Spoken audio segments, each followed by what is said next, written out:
और चंद्र ग्रहण का कोई भी प्रभाव होली पे नहीं पड़ने जा रहा, क्योंकि ग्रहण एक अपनी खगोलीय घटना है। अगर कोई भी व्यक्ति काशी में ग्रहण में स्नान करता है तो इष्ट देव का अगर अनुवर्जन करते हैं, पूजन करते हैं, जप करते हैं इस ग्रहण की अवधि में उस दिन, तो उनको भी ये कष्ट नहीं प्राप्त होगा। संबत नहीं जलाना चाहिए, होलिका दहन नहीं करना चाहिए। आवाज जनता की। नमस्कार, मैं हूं आशा राय और आप देख रहे हैं न्यूज पीआर। साल का पहला ग्रहण लगने जा रहा है। जी हां, 3 मार्च को चंद्र ग्रहण लगने जा रहा है, यानी होलिका दहन के ठीक एक दिन बाद और होली के एक दिन पहले। ऐसे में लोगों के मन में कई तरह के सवाल है, संशय है, भय है इस ग्रहण को लेकर कि इस चंद्र ग्रहण का असर उनके जीवन पर क्या पड़ने वाला है। क्या होली मनाना शुभ रहेगा, नहीं रहेगा? इस तमाम सवालों के जवाब जानने के लिए आज हमारे साथ मौजूद है आचार्य जी राजनाथ झा। आइए उनसे खास बातचीत करते हैं और जानेंगे कि इस चंद्र ग्रहण का हमारे जीवन पर, होली पर क्या असर पड़ेगा। पहले तो आचार्य जी बहुत बहुत शुक्रिया अपना कीमती समय देने के लिए। ये जो चंद्र ग्रहण लगने वाला है, इसका टाइमिंग क्या होगा, समय क्या होगा और सूतक काल का समय क्या होने वाला है?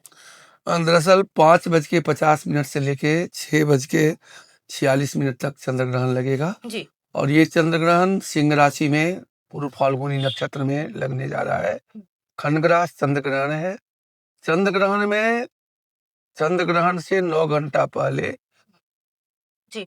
सूतक लग जाता है और ये सूतक 8:50 से आरंभ हो जाएगा सुबह के।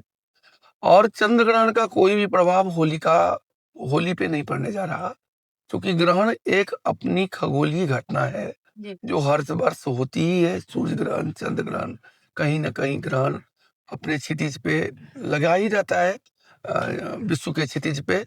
तो ग्रहण से कोई भय नहीं करना चाहिए व्यक्तियों को। और ग्रहण अपना एक अलग कल्प है, होली अपना एक अलग उत्साह, उमंग और जुनून का त्योहार है। तो त्योहार पे इसका कोई कुप्रभाव नहीं पड़ेगा, बशर्ते ग्रह गोचरी प्रभाव पड़ता है राशियों के ऊपर। तो ये ग्रहण का प्रभाव विभिन्न राशि के ऊपर विभिन्न तरह से पड़ेगा। जैसे मेष राशि वालों के लिए थोड़ा चिंता बनी रहेगी, वृष राशि वालों के लिए व्यथाएं बनी रहेगी, मिथुन राशि को धन लाभ होगा, तो वहीं कर्क राशि के व्यक्ति को क्षति, आर्थिक क्षति हो सकती है। और सिंह राशि के विश्वासघात के योग बनते हैं, सिंह राशि के जातकों का इस ग्रहण का प्रभाव रहेगा। कन्या राशि के जातकों के लिए भी जो है क्षति का योग बनता है। तुला राशि के जातकों को लाभ मिलेगा, तो वहीं वृश्चिक राशि के जातकों के लिए सुखकारी होगा ये ग्रहण। धनु राशि के जातकों को अपयश, तो मकर राशि के जातकों को थोड़ा शारीरिक कष्ट देने वाला होगा। और कुंभ राशि के जातकों को स्त्री पीड़ा होगी, तो मीन राशि के जातकों को सुख मिलेगा। अब ऐसा है कि ये ग्रहण का फल जो है, राशि का फल, गोचर का फल, वो 1 महीने तक, अगले पूर्णिमा तक आपतित होती है।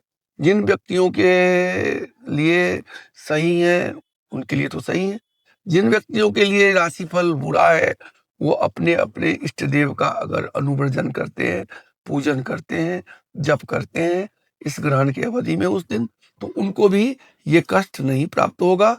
क्योंकि कहा जाता है शास्त्रों में, धर्मेण हन्यतो व्याधि, धर्मेण, धर्म से हम कोई भी व्याधि, कोई भी मुश्किलों का शमन कर लेते हैं।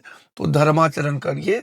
और ऐसे भी लोग ग्रहण काल में अपने अपने इष्ट देव का जप करते हैं, पूजन करते हैं, आराधना करते हैं, दान करते हैं, स्नान करते हैं।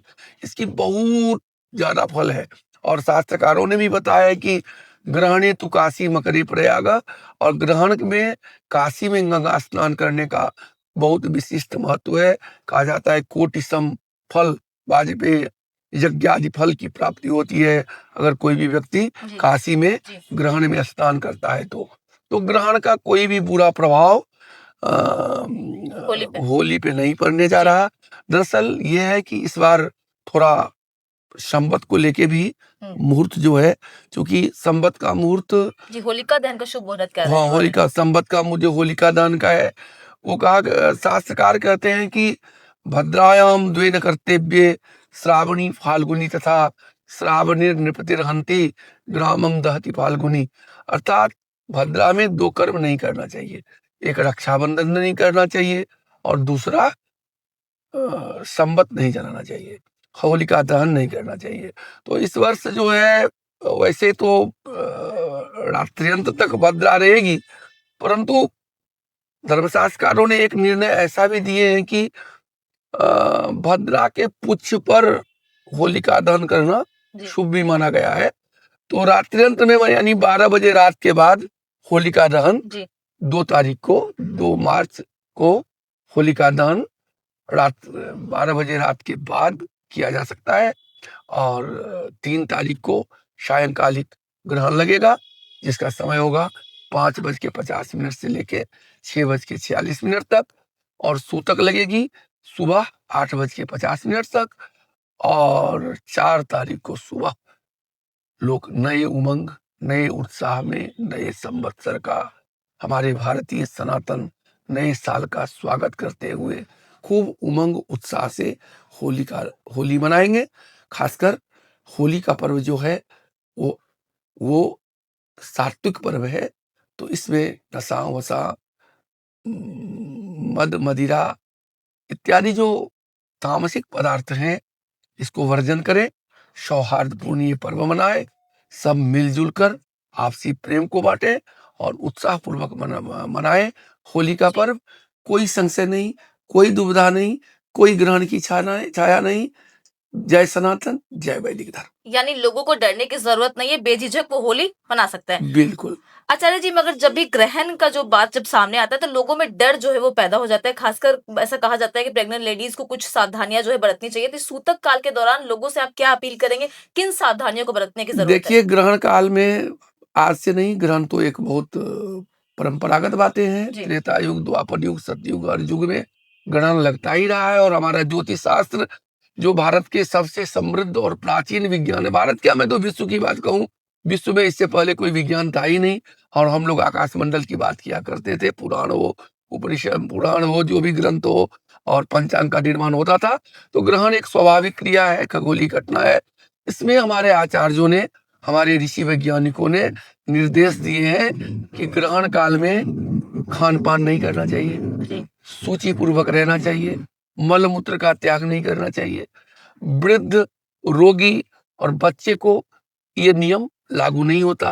अगर बच्चा है तो खा सकता है, अगर वृद्ध है तो खा सकते हैं। इन्हीं को दवा खाना है, दवा औषधि ले सकते हैं। जो असमर्थ है उनके लिए कोई परहेज नहीं। बाकी जो भी सही है उनको परहेज करना चाहिए। उसके बाद जो प्रसूति स्त्रियां हैं, उनको नख से लेकर सिर तक एक धागा को नाप करके एक कोना में रख देना चाहिए, और ग्रहण के बाद उसको विसर्जित कर देना चाहिए। दान करना चाहिए, दान का बहुत विशेष महत्व है। दान, होम, जप आदि करना चाहिए ग्रहण के समय में, अत्यंत फलदायी होता है। साथ ही ग्रहण काल में किया गया दान, जप, अपने अपने इष्ट, जो भी जिनके इष्ट हैं, कोई हनुमान जी को बरते हैं, कोई जगदम्बा को, कोई शिव को, कोई राम को, कोई कृष्ण को, जिनके जो आराध्य हैं, अपने आराध्य का स्मरण करें, पूजन करें, जप करें, तो अतिशय ऊर्जा की प्राप्ति होती है।